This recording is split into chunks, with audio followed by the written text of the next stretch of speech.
Hello, everyone out there. Welcome to our special event today. I'm Suzanne Monroe, founder of the International Association of Wellness Professionals. We're here today with a special event called The Stress Solution, and we're talking about how to reduce stress using proven techniques. And well, who doesn't experience stress today? So I think it's going to be a very interesting and important event. And I'm here today with a very special guest who I will introduce in just a moment. Before I do, I want to make sure everybody who's joining us live today out there can hear us and see us. So if you're with us, go ahead, type hello in the box and give us a little comment out there. Give us a thumbs up or a yes, we can hear you, we can see you. That will help us out a little bit before we get started. Hello, everyone. Okay, great. And also, one thing I'll add is that our technology has changed a little bit, so I can't see your first names in the chat anymore. So especially a little bit later when you're asking questions, or even now, if you want to put your first name and then type your comment, then I can at least acknowledge you by name. But I see lots of hellos out there, some clapping of hands and some thumbs up. So that's great. Looks like we are officially live, and I'm going to do one more check to see if we're out there in our group. We're broadcasting live today in Holistic Health and Wellness 360. And yes, I see us out there. So that's exciting.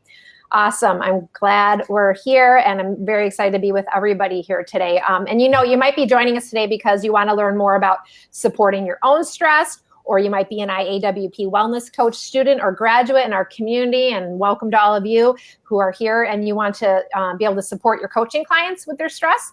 Or you might be another holistic practitioner or coach who wants to better help your clients. Or you're just here wanting to learn more about the IAWP community and joining us for the first time. So whatever brings you here today, welcome to everybody. And again, just a little housekeeping for those of you who are just jumping on and joining us right now. Just want to let you know that you can ask questions as we go along, and we're going to kind of pause and we'll take questions. We'll probably do more questions at the end, but ask any questions that you have in the chat box. And I was just mentioning that our technology has changed a little bit, so we can't see your name when you type your question for Facebook privacy reasons or something like that. So go ahead, just type your name and then type your question, and then I can at least acknowledge you by name, which would be nice. And I'm here today with IAWP faculty member, Dr. Arthur Ciaramicoli, and our topic is the stress solution, how to use empathy and cognitive behavioral therapy to reduce anxiety and develop resilience. And Dr. Ciaramicoli is a licensed clinical psychologist. He's been treating clients for more than 35 years now. He's a member of the American Psychological Association and the Massachusetts Psychological Association, and he's currently in private practice, speaking to us now right in his office. And he's been on the faculty of the Harvard Medical School for several years as well, lecturer for American Cancer Society and chief psychologist at Metro West Medical Center, and many other important positions. And he's also appeared on CNN and Fox News and Comcast and Good Morning America Weekend and the O'Reilly Report and a lot of other shows as well. He's also the author of many books, too many to actually list here. But his latest book is The Stress Solution, which is what we're talking about today. I'm very excited to actually have my own copy that I am reading. And also his newsletter, blog comments, and all his contact information, all his books are everything about Dr. Ciaramicoli are on his website at balanceyoursuccess.com. And I'm thrilled to announce that Dr. Ciaramicoli is also our newest faculty member here at the International Association of Wellness Professionals. So welcome, Dr. Ciaramicoli. How are you today? Thank you very much. Good morning, Suzanne. How are you? I'm doing well, and I'm so glad that you're here. This is such an important topic. Obviously, as I mentioned, I don't think there's anybody out there who doesn't experience some level of stress today. So this is an important thing to be talking about. Yet at the same note, everybody experiences stress, but we don't always know what to do about it. Mm-hmm. So I think that's interesting. One of the things I want to start out by asking you right away, because it's in the title, is what is empathic cognitive behavioral therapy anyway? That sounds like a big word. It's a long phrase, Suzanne, but let me break it down for you, I hope. I'm combining empathy, cognitive behavioral therapy, and brain science. Empathy is everyday mind reading. It's the ability to understand what someone else is experiencing from their point of view, not ours. And cognitive behavioral therapy, I focus on the one piece of it that focuses on distorted perceptions. For instance, I may look at you right now and you're frowning and I think you're mad at me, and then I find out you have a migraine. Or somebody, I could be giving a lecture and somebody is text messaging in the audience and I get all thrown off because I think he's so arrogant to be doing that. And I find out he just got a message from his wife that his daughter's in the ER and she's okay. So CBT focuses on distorted perceptions, and perceptions are critical to lessening stress, because the more biased we are in our perceptions about ourselves and others, the more stress we experience. I combine this with neuroscience because empathy, the giving and receiving of empathy, changes brain chemistry. It produces the brain chemical oxytocin, which is a near miracle neurotransmitter, which we can talk about at length if you'd like. It increases generosity, altruism, makes people feel safe, and makes people feel open for friendship and love. On the other hand, stress produces cortisol, the stress hormone, which makes our thinking go from wide lens camera to very narrow camera, black and white thinking. And cortisol is probably the most destructive hormone we can have in our system on a regular basis. It causes inflammation, causes hair loss, causes insomnia, causes anxiety, and it also kills neurons in the memory center of the brain. So cortisol and stress relating, very poor. When you relate with empathy, you produce another brain change that makes people feel trusting and want to listen to you and feel understood. Imagine that the giving and receiving of empathy actually changes the brain for the better.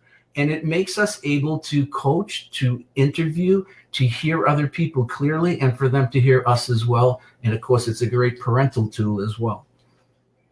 Wow, that sounds very exciting. But I have to say, just hearing about all the effects of cortisol itself is actually stressing me out a little. That's, and it's true. It's so many people are experiencing these cortisol spikes, which are directly related to stress. And let's just back up a little bit. I mean, who knows, 20 years ago, I don't think we saw the level of stress that we do today. Why is stress so much on the rise? Why have stress rates gone up so dramatically? And we're seeing a lot of issues with cortisol as well. Well, we know from legitimate research that trust is down. Americans have fewer friends than we've had in the last 20 years. Narcissism is up. Empathy is down. Prejudice is up. Race relations are poorer. And the political climate is horrible. I mean, people are saying sadistic things, cruel things about others who disagree with them every day. And I'm very interested in this because what I try to point out in the book, because I have a chapter on prejudice, is that when we're prejudiced, if I look at you and you're the wrong color, or you look like somebody who hurt me or bullied me, or maybe you divorced me, you look like my wife who divorced me or whatever, whatever it is that first inclination gives, I produce cortisol. When I produce cortisol, it makes me feel unsafe and it contributes to bias. So prejudice releases the stress hormone cortisol. So that's another reason why our rates of stress have increased so dramatically. 70% of Americans say they experience stress on a physical or emotional level every day right now. 50% of Americans say they wake up every night due to stress, particularly worried about work the next day. So it's very, very prevalent. And I think it even goes back to something that I wrote about some years ago called performance addiction, which we as of Americans, we don't realize it, I think, but we're materially rich, but we're spiritually poor. We have sacrificed character and integrity for appearance and status. We are very, very, very preoccupied with appearance and status, probably more so than any other country in the world. And yet we have the highest rates of diabetes, obesity, stress, alcoholism, and so forth. We are not healthy as a nation. We came in 13th last month, 2 months ago, in the World Health Organization in overall health. We came in number 1 in sugar consumption. I mean, which tells you something. We're looking for something quick to reduce stress, because when you ingest sugar, as you know, you're releasing some dopamine in the pleasure center of the brain, and temporarily you feel better. So people eat according to their mood. We live according to our mood. And when we have cortisol in our system, we have to do something to relieve it. But if we know how to perceive, if we learn how to perceive ourselves accurately and others accurately, we reduce stress markedly. And we have much more opportunity to produce the positive neurochemicals. So, wow, this is very interesting. And yeah, I mean, we're 13th. That's, just amazing, right? I mean, we have all of the resources available to us today, yet we're really missing something, as you describe. So back to empathy, though. What is the definition really of empathy, and what exactly is it? I mean, how can people get empathy? Well, we're born with the capacity for empathy. We know now that we have mirror neurons in our brain.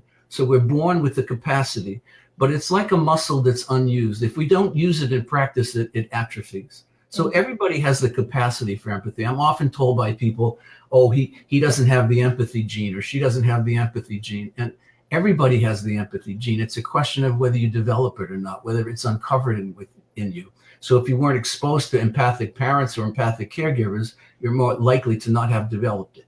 What is it? It's the capacity to understand the unique experiences of another and knowing how to respond to that person. Empathy can't be passive. We have to do something with it.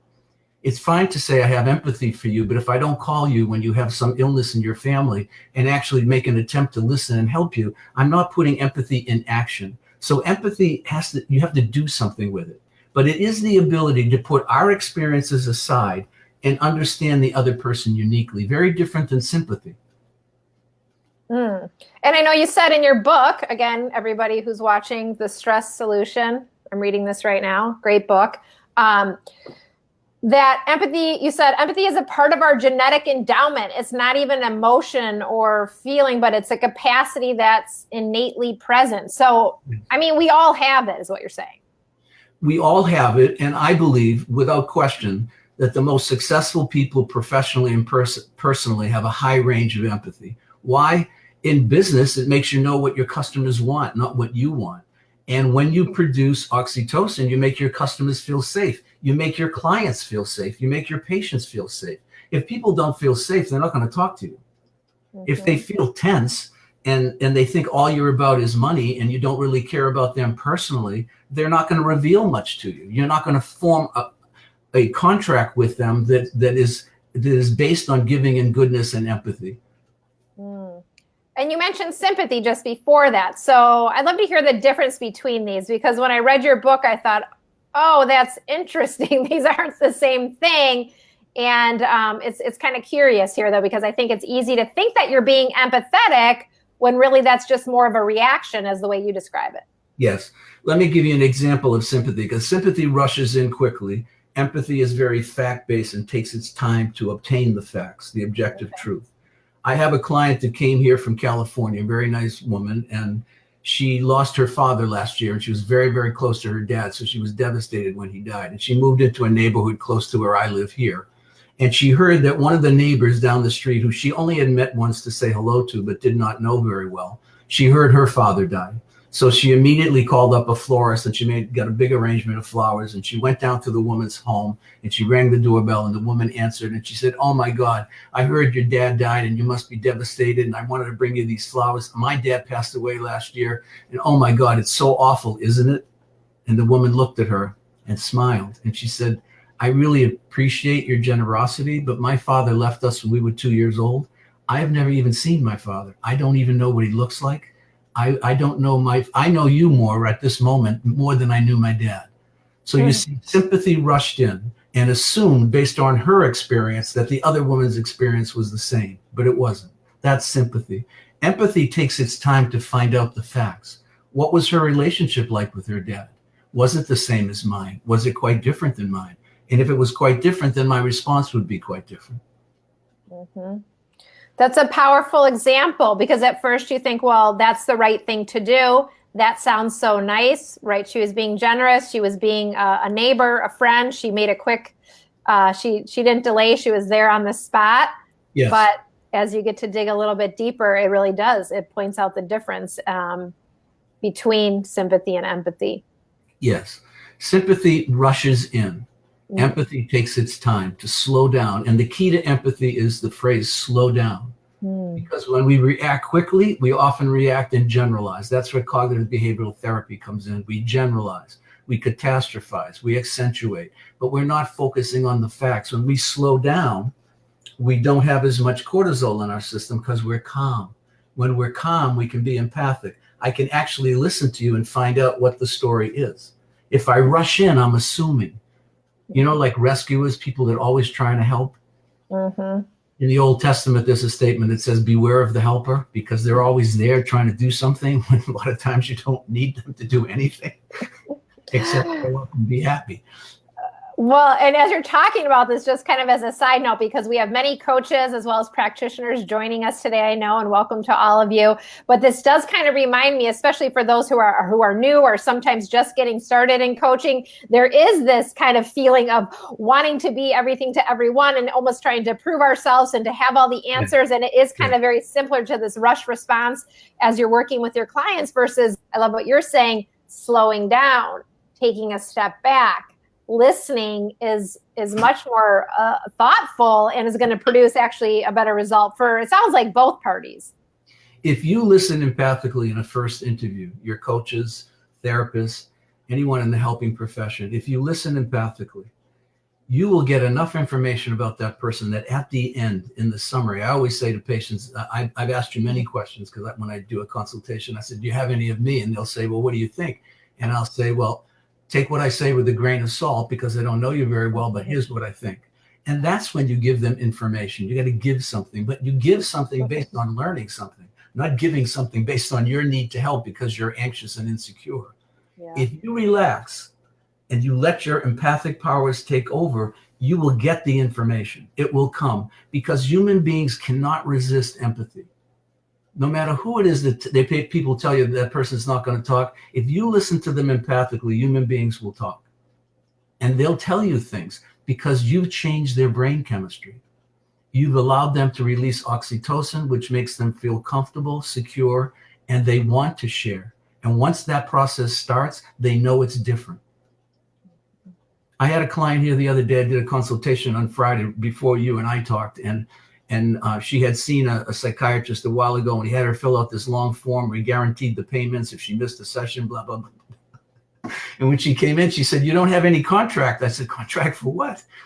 And she said, well, he had me, and I just felt so uncomfortable because we talked about money for the first 15 minutes. And I said, well, of course you felt uncomfortable.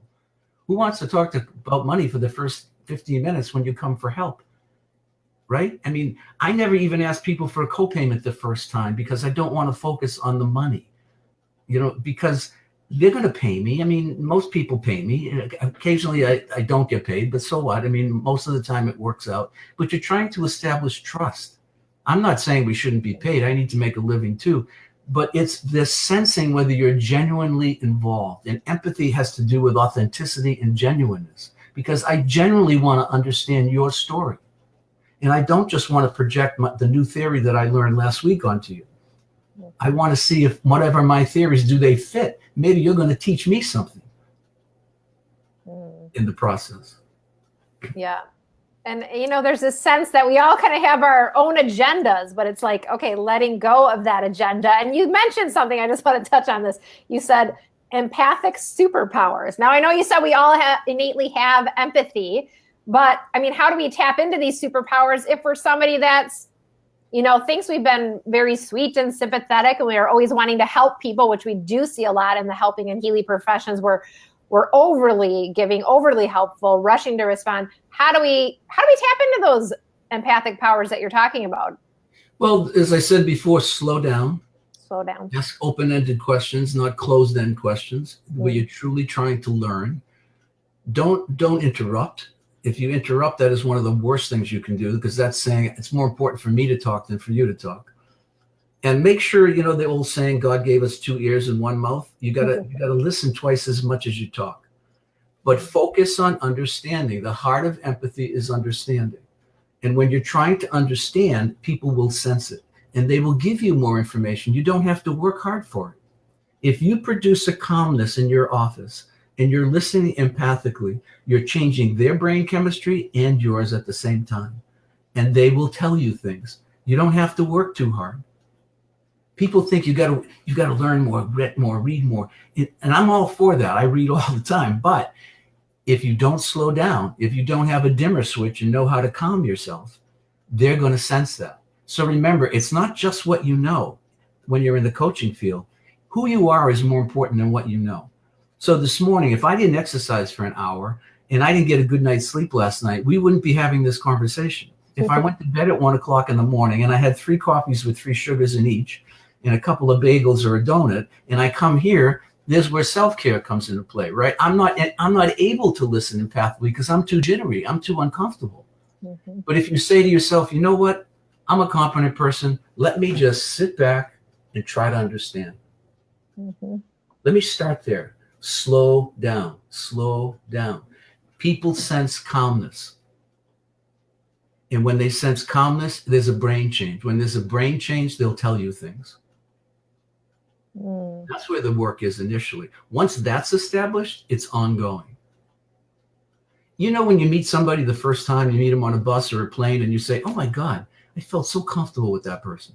Why? Because they weren't, you know, they were calm. They were listening to you. They were attentive. Maybe they reveal a little bit about themselves. You reveal a little bit about yourself. It's a give and take.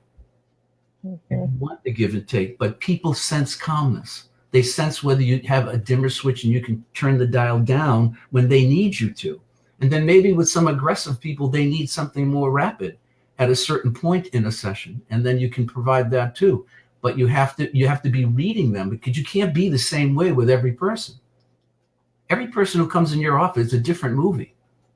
People always ask me, you see people on the hour, aren't you bored? I said, would you be bored watching a great movie one after another? If you're really listening, I mean, you know, I had a woman the other day from India. I was learning about India. Then I had a person from France that I did a Skype session with. I was in France. Then, you know, then I met somebody on Friday morning from in one of my, she just came here from Brazil. So we're here, you know, if you truly are listening, you're going all over the world in all these different cultures, all these different families, all these different unique experiences.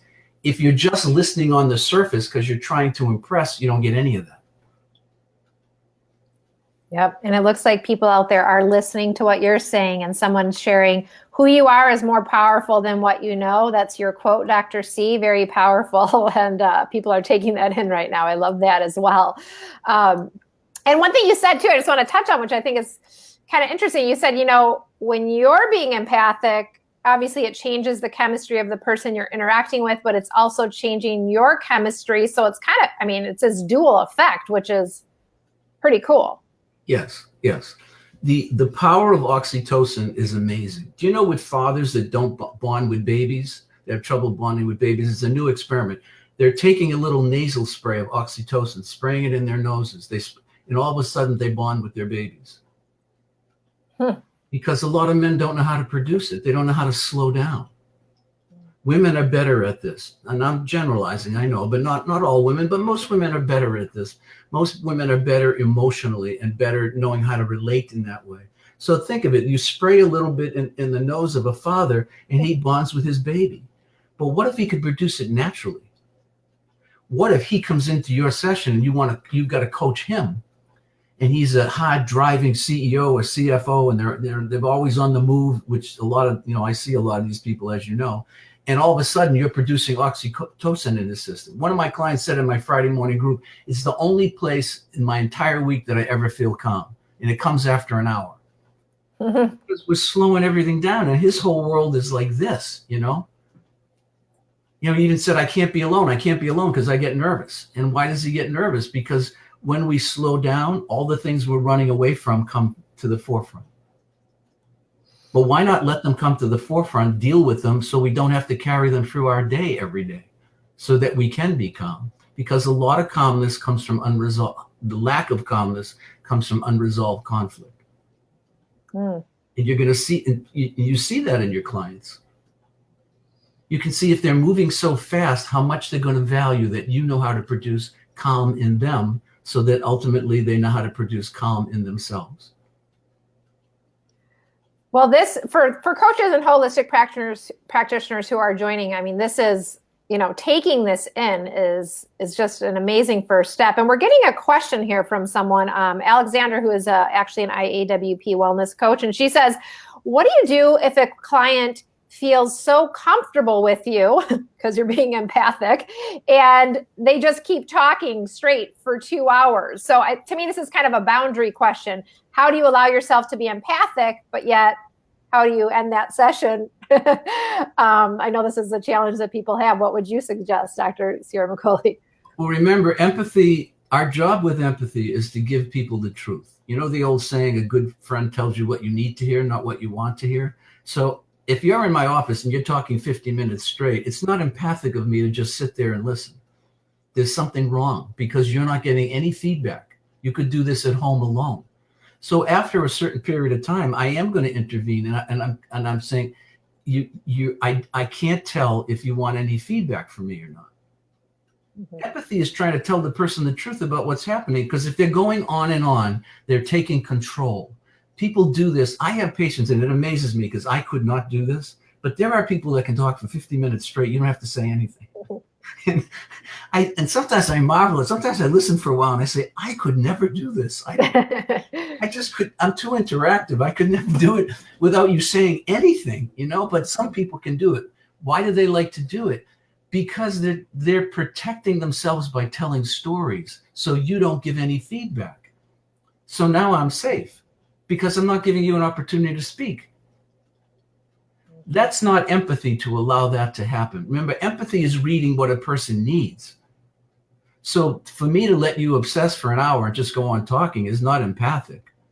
I should be intervening at some point saying, you know, I understand the story. I'm not clear on what you want me to do with it. I love that. It's so simple, but I think it's an important point here because one might initially hear this saying, oh, I haven't been empathic at all. I've been over talking. I've been really sympathetic.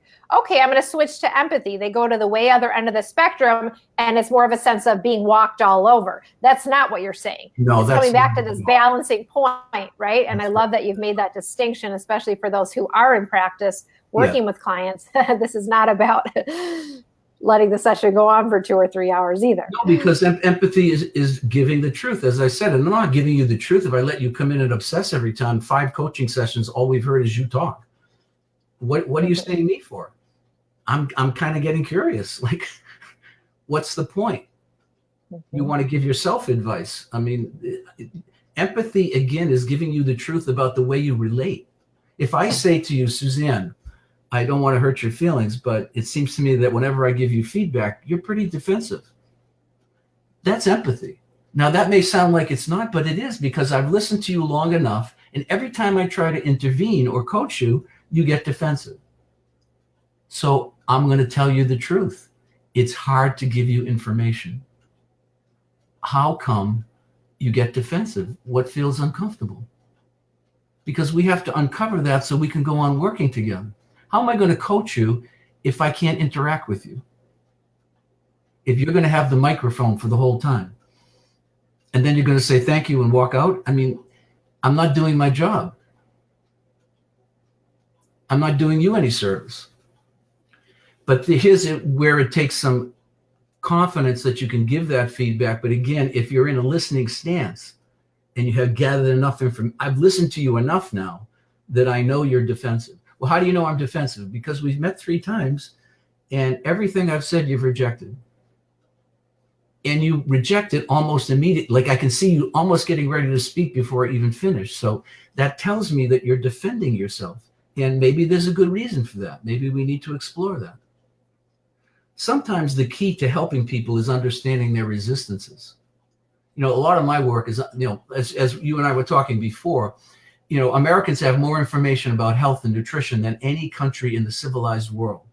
But we have the highest rates of obesity, diabetes, stress, blah, blah, blah, blah. Okay. But why? It's not that we lack information. We don't understand the resistances that stand in the way of doing what we need to do for ourselves to be healthy. So our job is to not just coach, but also uncover what it is that's in the way of you taking in coaching. How come you can't hear me? Why do you have to be right? Why can't you be a little vulnerable and open up and not be perfect? You know, we're in a society of perfectionists, right? That's another issue in our society. Tremendous percentage of perfectionists. We have to do it perfectly. We can't do it imperfectly. But guess what happens when you do it imperfectly? People feel more comfortable. If I mispronounce a word and I laugh at myself and you're the client, you're going to feel more relaxed. If everything I do is perfect, you're going to say, Jesus, I feel very uncomfortable with him. Like everything is in the right place and he speaks so perfectly. And that doesn't make people feel comfortable and want to tell you what's going on with them. I love that. And, you know, speaking of vulnerability, because you have a quote about that in your book, which is vulnerability, you say, is when our empathy is actually expanded and expressed, and then we're able to effectively go on to teach aspects of our lives that maybe we've struggled with, which is really, I think, an interesting way of thinking about it. When you realize that we're all vulnerable, and vulnerability is a strength, because what does it do? It slows us down. It slows us down to expose what's either threatening us, what's making us anxious, what's making uncomfortable. Maybe I'm going to become a coach. I have a client who's gone through a long series of training, and people really loved her in her coaching program. She went somewhere in California, but long story short, she doesn't practice because she's afraid of taking that first step. Now, she keeps going back for more meetings, but I can tell what they're not dealing with is the resistance. What's undercovering? What's her fear of failing? That's what the big issue is. And her fear of failing comes from her family. There's a lot to it. But once we work through that, she'll be able to coach because she has all the ability. She just doesn't believe in herself. And she's so perfectionistic that she's afraid what if I say the wrong thing? I said, I say the wrong thing every day. If I get it right 80% of the time, I'm happy. When I do a first consultation, I say to the client, I say, look, please know that I'm not always going to get it right. And please, please, please feel comfortable. This will go much better if when I don't get it right, you tell me. Say, if I think you're angry and you're sad, please tell me. I'm not angry. You've got to help me. This has got to be a working relationship. Don't assume that I'm the guru and you're the client. We're in this together. But I'm not a mind reader. I will get it wrong. But if I think I got to get it right, every single thing I utter, oh man, you're in trouble, because it's so much burden that you're going to release cortisol, and then you have black and white thinking. And black and white thinking with cortisol just produces repetitive, obsessive thinking, and we lose our creativity. We don't think outside the box. I love that. We lose our creativity. And I'll just share a vulnerable piece here is that I will say a recovering perfectionist. My husband still says I am one, but the funny thing is I'm like, well, you didn't know me years ago when I was really one. I've really come a long way. So I think, that's interesting how you said it does. You when you're trying to figure things out, you mentioned this before, control and perfectionism kind of go together. And then it really does. It blocks that creativity with the cortisol rising. So that's just, sometimes it helps to think about things scientifically. Yes, because if you're not calm and you're getting tense, you're going to release cortisol, and then you can't think expansively. You think in a very narrow way, and you can't be coaching people and thinking in a narrow way and really helping them, because now you only have one or two things in your toolbox and you keep repeating it. Cortisol causes obsessive repetition of thought. Oxytocin opens up the world. You see all the variables because you feel safe and you're not worried about being judged or criticized. You feel that and the client feels that. Now you can have a wonderful conversation about what that person needs or wants. Well, I love that. Oxytocin opens up the world. We're getting a lot of good quotes going on out there. People are like quoting you out there. There's another one. I love that one. But you know what? One of the things I know we're going to talk about today, which kind of ties into this, is this whole piece about being vulnerable or being empathic has to do sometimes with the old negative stories that we keep telling ourselves that we've kind of created about ourselves. Yes. Sometimes I know that's blocking people from moving forward. How do we start to get rid of those and scratch away those a little bit? Well, I like to tell people that I think we all write a novel about ourselves early in life. And it's partly a fictionalized account of who we are. We look into the mirrors. It's the psychologist's concept of mirroring. When you're a child, when you're 1, when you're 2, when you're 3, you're 7-year-old, he looks in your eyes and your husband's eyes. He still doesn't know completely who he is. He can't. So he's looking to see from your reactions who he is. But say you're biased in one area or another area, then you give him those biases. So as we're growing up, sometimes it's like looking in a circus mirror. We think we're slim or heavy or this or that, but it's because we've got distorted perceptions from our family, from our coaches, from our piano teacher, whoever it is, the authorities in our life. Our job as an adult is to rewrite the story. so that we don't put old faces on new faces. So if you look like somebody from my past who hurt my feelings, I can put that aside because I know I worked through that. So I can see you as a present individual, as a new person. But we have to rewrite the story. We have to learn the biases about ourselves. And one of the chief ways we learn that is to identify our self-talk, the way we talk to ourselves, the names we call ourselves, because we all have a record in there from our childhood, and it's very repetitive. And I always say, people, press the stop button. Don't play all 23 songs, but know what they are so that you remember them. It's like people going to a wedding. They say, oh, I don't look so good. Oh, I don't really want to go. But they say, well, you do that every time we go to a wedding, or you do that every time we go somewhere, or whatever. Your repetitive negative thoughts are different than mine, but they're there, and they've been there for a long time, and they get encoded with cortisol. That's the interesting thing. Whenever we're hurt, when somebody says something hurtful, that's why if you ask people, tell me the times that you've been completely humiliated in your life, almost everybody can repeat exactly what happened and where it was.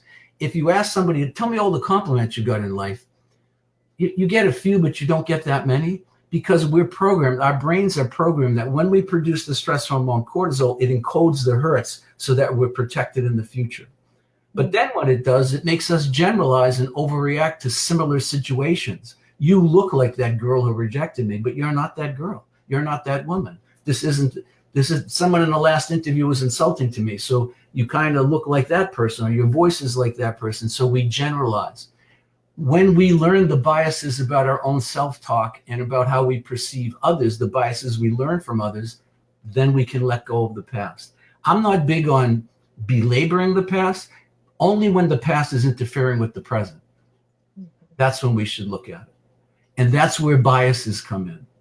That's why, I've had leadership and communication groups for over 30 years. And that's why I love them, because in a group setting, you can see it. Like someone will come in and they'll think, oh, Jack, what a great person Jack is. Then they find Jack is the guy that just had an affair and his wife left him for a 20-year-old woman. And, oh, that's Jack? I can't believe it. Well, what did she miss? You start to learn what you miss in perception. And of course, we miss it with clients too. But empathy, again, teaches us to slow down, gather the facts, and not buy the book because it has a nice cover. You go into a bookstore and it has the novel has a beautiful picture of the ocean. So you wouldn't buy the book. You want to check some reviews first, right? You want to learn something about the novelist. It's the same with people. We have to look into the heart and soul of another human being to find out who they are, not just what they look like or how their resume reads. And we have to do the same for ourselves. A lot of what we learned early on was not true. And the only way we can get clarity on that is getting feedback from objective, rational people in our lives. That's why group relations work so well. Because we're all too subjective. We can't do it on our own. Mm-hmm. Well, and this awareness piece sounds like it's really important. So whether it's getting feedback from objective people, checking in on your own self-talk, these are all things that if you're running around stressed out, you don't slow down, you don't have the time, you don't have the awareness to do. Right. So I love that you're just bringing this out, because you can, no matter how aware you are, you can get really busy and forget to do. And this almost sounds like this is an ongoing practice. You don't just do it once. Like you said, the self-talk isn't necessarily going away. You're checking in. Is that accurate? When you wake up in the morning, that's when usually the negative self-talk is most prevalent. The reason it is we fast all night. We have no nutrients in our bodies to make neurochemicals. So we're at our weakest and our temperature is the lowest. So when you wake up in the morning and you look in the mirror, oh my God, I got a line here. And you start that whole thing, you're changing your neurochemistry. Every thought has a brain chemical correlate. Every negative thought produces a little cortisol. And now it's only 7:30 in the morning. You haven't even gone to work yet. And you've done 3 of those. Then you get dressed and you criticize the way you dress. And oh, I didn't answer that email last night. And now you get in the car. Now you've got, the syringe of cortisol is like down halfway. You haven't even got to the office yet. Uh-oh. So it starts first thing in the morning. I get up first thing in the morning. I have my gym clothes right there. I step down and I say, I start with the poor, oh, I wish I could get more sleep. And then I look at myself and I say, come on, really, stop it. and I get up and I work out, and I know I'm going to feel better. But it still comes up in the morning because, I have a little sympathy for myself, but I try to limit it to 30 seconds, because if I stay with it too long, I won't be down in the basement exercising. So it's knowing that that's the time when it's most prevalent.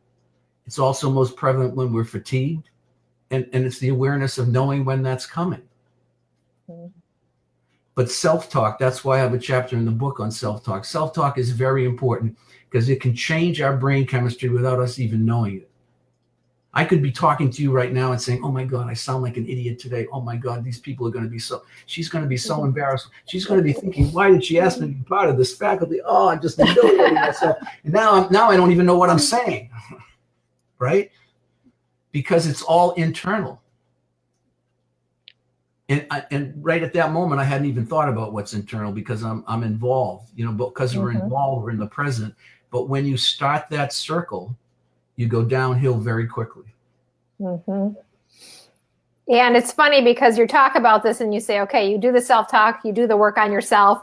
But if you don't, one thing you mentioned in the book, I just want to point out, is something you call secondhand stress, which is an interesting way to think about it, because in today's world, you're saying our nervous systems are actually talking to each other. So if I don't do this work on myself, I'm not only hurting myself, I'm actually expanding to hit, my family, the people I interact with. There's this secondhand stress effect. One of the most fascinating studies, Suzanne, that I've ever seen is at Children's Hospital in Boston. It's been going on for now, I think, 30 years, where they had families come in who were being, their kids were being treated, and they had child psychologists sort of on the sidelines, sort of observing the parents who were very tense and very anxious, and sometimes even yelled at their kids. They didn't hit them, and they identified those kids, and then they followed them for 15 years, 20 years, 25. You know what they found by the time they were 14, when they saw them when they were 2 and 3? The telomeres, the end of the chromosomes that we have in our body, as we age, they become shorter. These kids had aged 8 years beyond their cellular age. So when they were 10, internally, they were really 18. Last year, the same study was done on human beings who were stressed and had consistent levels of cortisol in their system. What did they find? Adults had aged 8 years on a cellular level more than their biological age. So when somebody was 30, they were really 38. The other things cortisol done, and this has a lot to do with weight management, that a lot of weight programs don't discuss, is it enlarges fat cells, and it increases the craving for sugary sweet substances. That's what cortisol does also. So if I haven't convinced your audience that it's not good by now, it has so many negative consequences, including weight gain. Yeah, and all these things are connected. It's almost like a vicious circle, as you've kind of described. You're not empathic, you have more stress, you increase your cortisol, you lower your oxytocin, then you have sugar cravings. It sounds like it all starts with getting back to being empathic. You gain weight, you can't sleep, you're not easy to be with, you're moody, you're temperamental, and now you want to go coach some people. Yes. And I look at you and say, she looks awful tired, and she doesn't seem to have a lot of energy, and she keeps repeating the same theory that you gave me last week. I'm not sure if this is working. I want to mention that people out there are saying, I just purchased your book, The Stress Solution. Very excited. And I want to post up on the screen Dr. Ciaramicoli's website, balanceyoursuccess.com. And to respect your time, Dr. C, because you have a patient coming in shortly, a very lucky client who gets to work with you on empathy following this interview. But I do want to let everybody know that you can find the stress solution on Dr. Ciaramicoli's website, balanceyoursuccess.com. He's also open for speaking and sharing this important message with audiences and other groups. And I want to give another quote from your book, because I think this is a good one to maybe even end with, which is, retraining both your head and your heart is incredibly powerful and will alter your life in positive ways. I love that. Thank you for sharing that. Any final comments before we sign off? This has been fabulous hearing about all this, and there's so much more I know we could talk about. And maybe we'll pop back and have you on again to dive deeper. Well, I'd love to be on again. This was a lot of fun. You asked excellent questions, Suzanne. I just hope, if people are not thinking about it already, that try to commit to living your life with empathy and giving, because it will make you more happy and healthier, and it will make all the people around you happier and healthy, including your clients, your organizations, and most importantly, your own family. Thank you, Dr. Ciaramicoli, for being here with us today. It's been a pleasure. Such important information, and I know it's resonating with so many people out there. I can see all the comments. We didn't get to them all, but thank you, everybody who's joined us for this special event. And if you want to find out more about future IAWP events, we will post a link in the chat after this interview, and you can come back to also view this video interview as well. So thank you again, Dr. Ciaramicoli, and thanks to everybody joining us. You're very welcome. Have a great day. Bye-bye.